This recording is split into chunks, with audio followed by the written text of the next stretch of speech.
آپ بتائیں.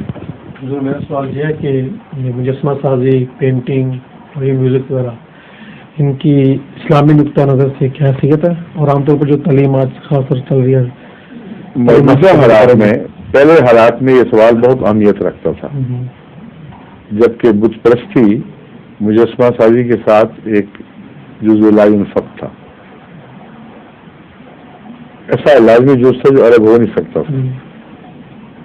وہ زمانے بدل گئے اور اب وہ مجسمہ سازی جو ہے وہ ہندوستان میں یا کسی اور ملک میں شاید بتوں کی پوجا کے لیے کی جاتی ہو، یا یہاں مسیح کی ماں یا مسیح کا مجسمہ بنایا جاتا ہو، لیکن اکثر مجسمے اس الوہیت کے تصور سے عاری ہو چکے ہیں.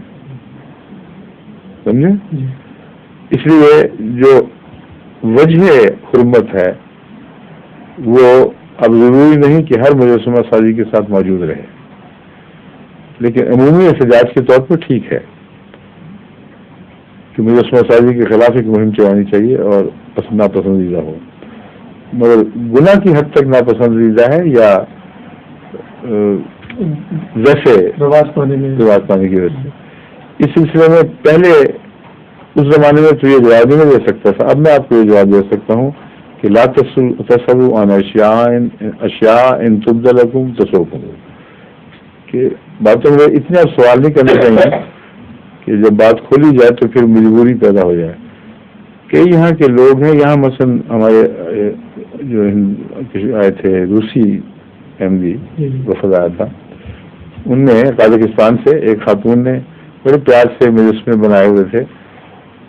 مجھے یہ بتائیں کہ ان مجسموں میں جن میں خدا کے جھوٹے خدا کا کوئی تصور موجود ہی نہ ہو، ان میں اور بچوں کی گڑیوں میں کیا فرق ہے؟ کہ گڑیا کیوں بنانے دیتے ہیں؟ ٹھیک ہے نا، آگے چلیں. اور گڑیوں سے عائشہ رضی اللہ تعالیٰ عنہ کی کھیلتی تھی، ثابت ہے نا.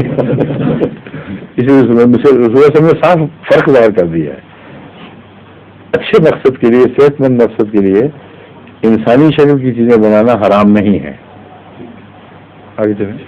ظہور مہدی آخر زمان ہے،